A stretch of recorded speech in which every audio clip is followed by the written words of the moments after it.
Tonight on Let It Rip. I absolutely feel they should not. An assault rifle is just for that, okay? It's not a hunting rifle. It's not for hunting deer in November. That's not what it's about. This is an assault rifle. It is a style of firearm that a lot of people currently use lawfully, and they will continue to do so. The call to ban assault-style rifles amplified by the murder of Detroit police officer Loren Courts. But gun rights advocates ask, why punish everyone for the crimes of a few? Can they ever reach a compromise? Plus, it was an upset for the whole civil rights and human rights altogether. And for the black community and brown people and people of color in particular, and just people who want to exercise their amendment rights. Community activist Reverend W.J. Rideout filing a federal lawsuit. He claims his rights were violated during a Black Lives Matter protest.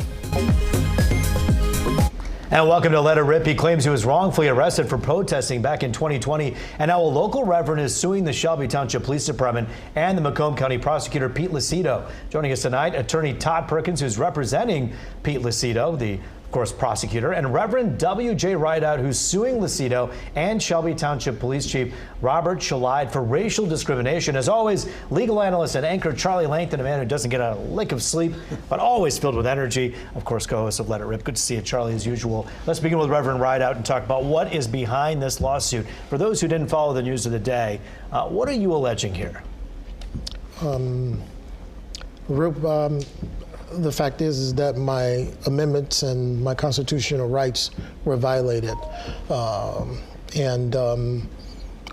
needs to be done today is we need to recognize that what happened to me could have happened to you or anyone else. And if it happened to me and they think that they can get away with it, then they'll continue to do the police abuse, government abuse. Take us back to that day in 2020 when you decided to go out and protest. What was the protest about? Why did you decide to go out there? My heart and my mind and my soul, any of us were touched by the killings of the unarmed black men and women and people of color, and particularly George Floyd and Breonna Taylor. And so it wasn't the first city that I protested in regarding the killing of George Floyd. It just happened to be the one that Why'd you pick Shelby Township? The police chief. Why'd you pick Shelby Township? Well, I'm getting there, Charlie. The police chief said racial statements on the emails, along with some of the other political leaders, and I felt that someone needed to be there instead of hitting only Detroit, Michigan, cities where the chiefs of police were not saying racist statements. But the allegation against the Shelby Township Police Chief was clear in those who made these allegations. They said, look, he basically said, according to the allegation, that people should move against the protesters. They should push back against the protesters. You didn't like that? It wasn't that statement only. The statement to say that if he was the police chief in those areas, he put us in body bags. Statements like he would shoot us with rubber bullets. A lot of things. You can go online and see the facts.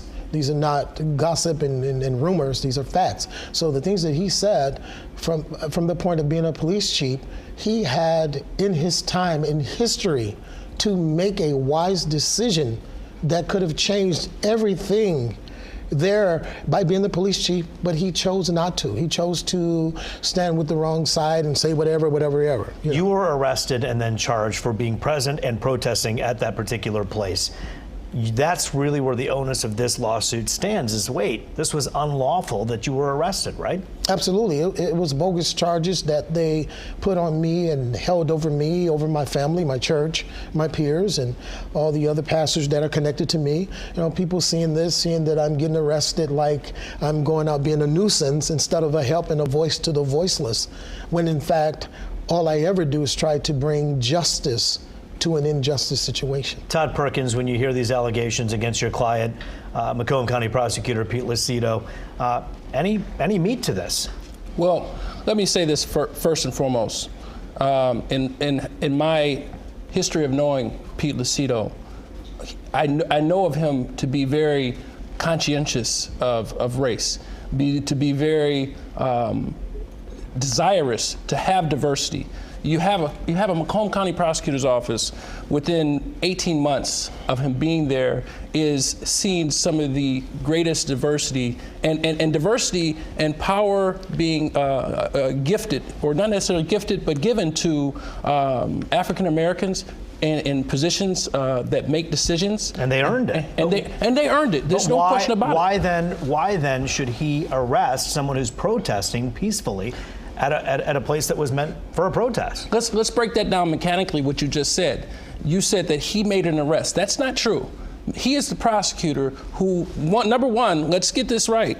He's not the prosecutor's office or the administration that actually signed the warrants in this particular matter. That's the previous administration, an administration that he's been trying to clean up, and an administration that has been deemed to be corrupt. So he has not only has the burden beyond cleaning that prosecution office up, but dealing with a very sensitive issue. I understand the procedure. You're right on the procedure. But let me ask you this. There was a recent report that came out this week that said that Prosecutor Lucido needs training under the Elliott Larson Act, which basically says that he needs to have sexual harassment training so he understands what's going on, racial training. That was in an independent report. Isn't that legit? Isn't that something that someone is being accused of, not only with Reverend Rideout, but making some sexual statements in his office? Well, and if I can answer that, what I'd like to do, because I don't have the words to use it right now that we want to use on the air, because it incenses me, I'll say this. Hogwash. You've got a county exec that takes public dollars to take to a private firm to do a witch hunt on a man who's just trying to do his job. How reckless is it for a county exec to denigrate and to distract from the integrity of a prosecutor's office? Why are we not working together? Now Todd Perkins is my friend. We're brothers. Yeah, absolutely. First of all, I'm going to tell you right now, I hear his side, but also hear my side. Now, I feel like, just like you're saying that this was a witch hunt about Mark Hackle or the executive, whoever, bringing witch hunt charges against Pete, then Pete's been doing the same thing.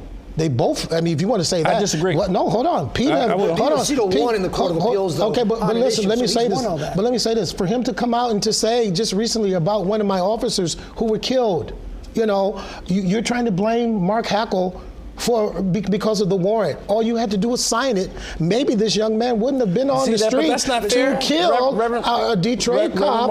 Officer Courts is dead. No, listen to what I'm saying. Go ahead. It's not fair for him to put it out. He put out a report that it was Mark Hackle's fault. It sounds to me like you and Mark Hackle in bed. It sounds to me like you and Peter in bed. I am. He's my client. Okay, I'm supposed to be in bed with him. Then can I speak my mind? No, you can't. Oh, I can't? See, that's why I'm suing now, because I can't speak my mind. That's why I'm suing now, because I can't actually Reverend Rideout, let me ask you this question. I'm sorry. Reverend, let me ask you this question. Yes. You heard him very clearly correct and state for the record that it wasn't Pete Lucido. It was the prosecutor at that time. Let me answer that. Why sue? Let me answer that. Why sue the prosecutor? Because Pete Lucido came on and said, on your channel, on 2, 4, and 7, he said, I'm going to prosecute all of the protesters of Shelby Township. I'm going to bring felony charges against them. Break the law. He said he was going to. No, he said he was going to break the law. Listen, Charlie. He said he was bringing charges against everybody that participated in that protest. Those were his words. Now you play it back. Number 2, I talked to him personally. I asked him. I came to him, clergy, to political person, to lawyer, top lawyer. He had an obligation to say, well, Reverend Rideout, yours is different. Let me look at that. That's what prosecutors do. Prosecutors that are good and sound and want things to happen, wants him to be free, you, me, and everybody to have a fair shot. He would have said. Should he have exercised discretion? Let me respond to that. He gave me his word. Let me respond to that.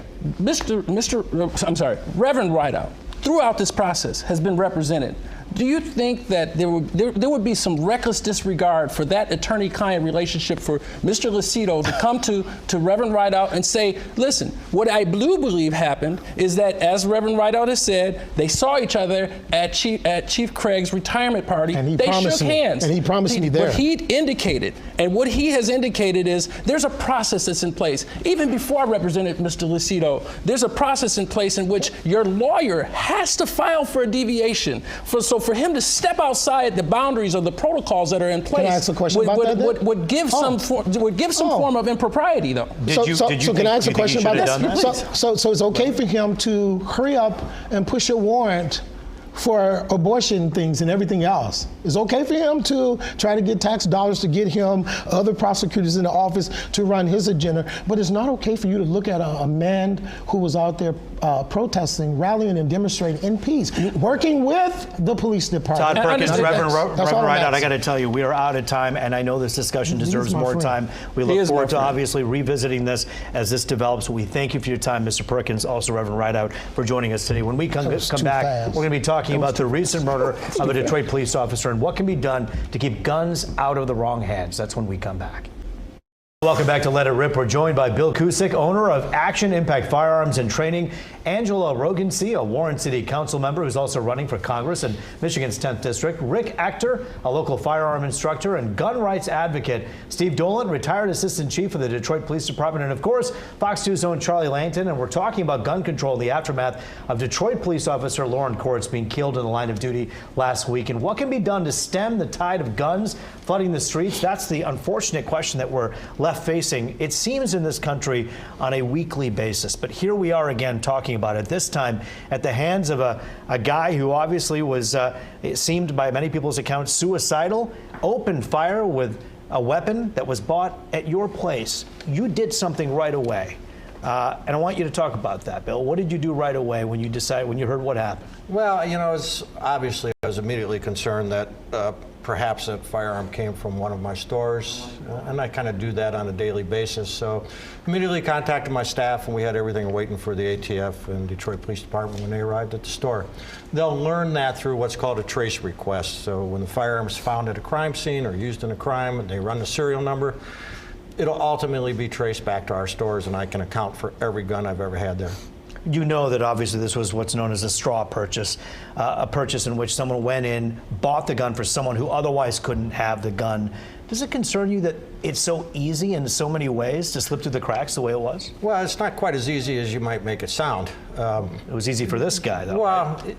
You know, he has to come in, he has to lie, and he has to deceive, and he has to have a plan to do that. He's going to withstand our questioning. He's going to lie on a federal form, and so that's why he's facing a 10-year felony. We don't just throw guns across our counter. We kind of will interview people. We want to see what their intent on purchasing this gun is, and we look at their paperwork, and did they answer that question honestly? You know, I wish I had a crystal ball to make us a little bit better at it, but I don't. The councilwoman wishes you had a crystal ball, too. She was in front of your store protesting, of course, saying, hey, wait a minute here. How could we let this happen? Councilwoman, you're standing your ground and saying, wait a minute here. Something needs to be done. We got to get these types of weapons out of the hands of everybody, right? Not out of the hands of everyone. What I will say is that we have a public health crisis. The leading cause of death right now in this country is children and teenagers is through gun violence.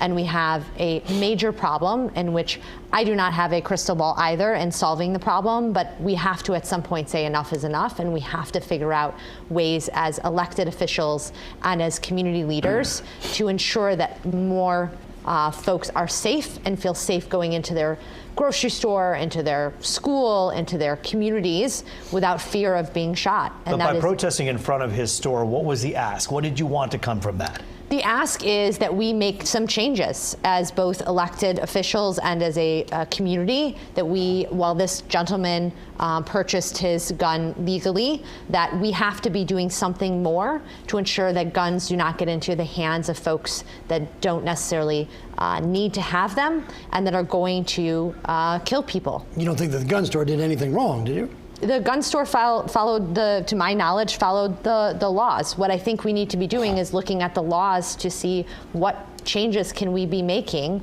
as a community to ensure that more people are safe. Why not do an assault rifle ban in this country, Rick? Well, I mean, first and foremost, there's the thing that we talk about that's called the Bill of Rights, and this is the Second Amendment to the U.S. Constitution. We have a right to keep and bear arms. And let me tell you, in this community, like other large metropolitan areas all across this country, we have very good, valid reasons to be armed. Now, to her point, Most people who own a firearm are law-abiding. They follow the laws and they do everything that they ask of us, despite this laundry list of requirements that they throw at us, and they keep promising more and more legislation every time you turn around. At some point in time, you have to realize that this is the Second Amendment to the U.S. Constitution, and it is our right. Leave us alone. Bearing arms is one thing. Putting an assault rifle into the wrong hands and having them open sometimes 70 rounds and slaughter a lot of people, at what point do we draw the line? Do you think that perhaps the assault rifle should be banned? I mean, why Absolutely should we? Why not. should? What is the point of having an assault rifle? We have laws against everything, but here's the thing: by merely having a law on the books, that does not mean you're going to make a bad guy with evil in his heart actually obey that law. I say we go in the other direction. Let's ensure that if someone is so intent upon doing evil, there's enough good people who are armed to stop him and quiet him as quickly as possible without any loss of life, as quickly as They possible. couldn't do it at the parade on July 4th in Illinois out there. We know in Highland Park that many people died because of that. When you watched that scene unfold, did anything change in your mind or your heart? Well, here's the thing. Nothing will make me embrace gun control. Yes, my heart goes out to anyone who is a crime of violence, but in many cases, in most situations, we are finding that people are victimized because they have their guns taken away and that they can't actually defend themselves. No, say no to gun control. Embrace our freedom. That right exists to ensure that ourselves, our family, our country remains free and safe. Steve Dolan, of course, you were with the Detroit Police Department for so many decades. Your thoughts when you hear someone say that? I agree that you have the right to bear arms. I do. I understand that. I also have a right to feel safe in my home. He's right that the majority of legal firearms, those people are not criminals. However, the guy that did the thing in Highland Park and in Uvalde and in Buffalo, none of them had criminal records at the time.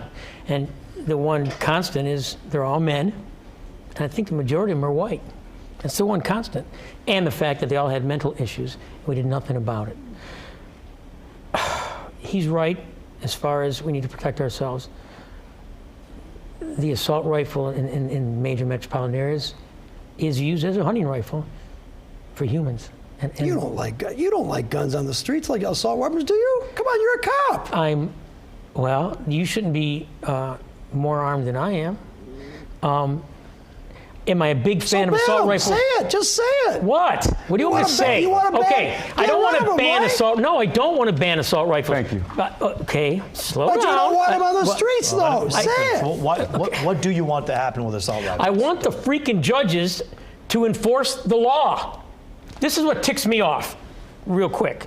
I catch you the first time. HIDA, Homes Youth Detention Training Act. The key word is youth detention. What's that mean? Don't do it again. I catch you a second time. Okay, double HIDA, whatever. Now you're wearing a tether, and we know how good that works. The third time I catch you, at least in Wayne County, attempt CCW. The law says if I catch you, it's 2 years.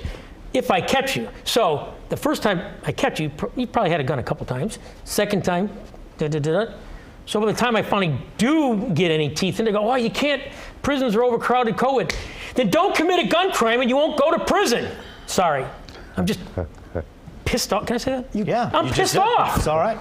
Okay. Bill, when you hear the ire coming from Steve Dolan, obviously, but let me ask you the question that I asked Rick earlier. It seems as though we don't always get a very clear answer, and you sell weapons. I want to ask you the question. What is the reason that a reasonable human being who lives in our community should have an assault rifle? What is the purpose of this? Not because you have a right to have one. What is the practical use for an assault rifle outside of killing multiple people? Because the ARs that you're talking about are a modernized, technologically advanced firearm. And so it's just like anything else we have in our society that has gotten better with time, is more efficient in time. It's just like our cars. So it performs better than a firearm did 35 years ago. To do what, though? To fire bullets. That's exactly what it's for. And what do people use it for? They use it for target shooting. 99% of the time, that's what it's for. And people like to have it. Now, I have to say this. and I listened to the Councilwoman's statement about keeping people safe. People like me and Rick, on a daily basis, do more for gun safety, That's true. responsible gun ownership, and keep people safe than anybody probably does in their lifetime. We're constantly doing it. So, you know, yeah, it's a difficult issue. It's a multi-tiered problem. This isn't just one thing. It's just not an ugly gun. This is a society problem. It's a human problem. It might be, in some extent, a mental health problem.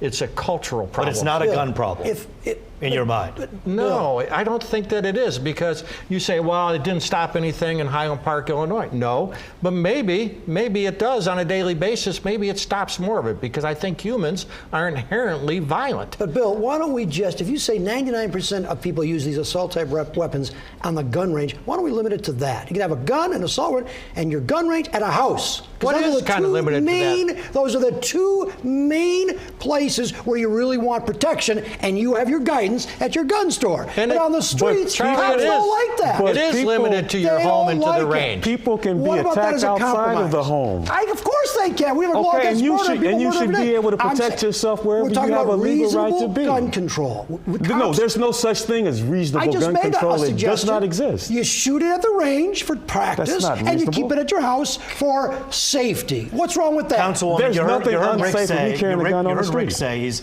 absolutely against any kind of gun control. When you hear that, what goes through your mind, and what do you think needs to be done? What is good gun control? There are common sense ways that we all probably could agree on. No. Maybe you and I will not agree, but I am certain that folks who are responsible gun owners can agree on some core things. Like what? For example, increasing the age of assault rifles to 21 versus 18, which to purchase a pistol, correct me if I'm incorrect in speaking, you have to be 21. To purchase a handgun from a federal firearms licensed dealer. Here's the ironic thing. Not the one that killed the officer. An 18-year-old can buy a handgun from you.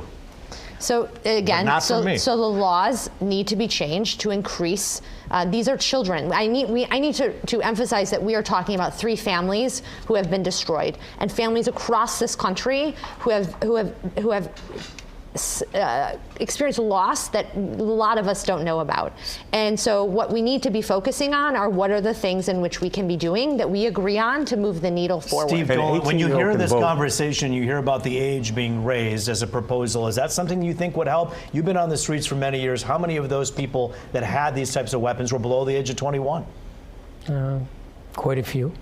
I personally don't have a problem with raising the age. I don't. I personally don't have a problem with a better background check. And the sad part is you could probably get a 12-year-old to go on the computer and check your social media accounts and see if you're having mental issues. That's how pathetic it is. And what's a background check take? 3 days? I don't even know how long it takes. Yes. I'll tell you. 3 days. So supposedly 3 days. I think, again, you could check social media. My only concern is this. If he comes in and wants an assault rifle today, you don't need it today, because you're pissed at somebody. So cool your jets. We'll do the paperwork. Take a couple weeks. You're good. I'll give you the gun.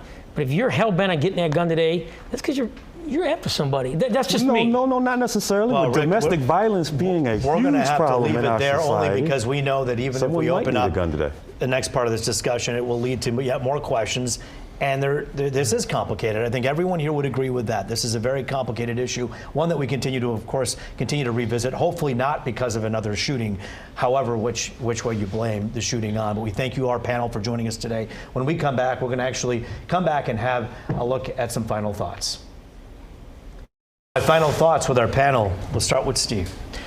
Judges enforce the rules and regulations on the books and put the bad guy in jail. And it's that simple. Rick? The Second Amendment is not about hunting. The Second Amendment is about using that firearm to defend yourself, defend your family, defend your community, and if necessary, to defend the country against all enemies, foreign and domestic. Councilwoman. I think we as a country need to do better. Our children and our youth are depending on us as elected officials and as leaders in this community to be doing more to protect them and to ensure their safety wherever they go in this world. We have to do better. Bill. We repeat the same issues every time we have an incident, and at no time does anybody ever talk about the black market of firearms. There are illegal guns pumped into these communities on a daily basis, and they are being used for a lot of these crimes. They're not coming from legitimate dealers all the time. So the one incident, the one straw purchase, it's not fair. Charlie? Respect life. That'll help a lot. We all have to do better, as you heard here on this edition of Let It Rip. We thank you for joining us.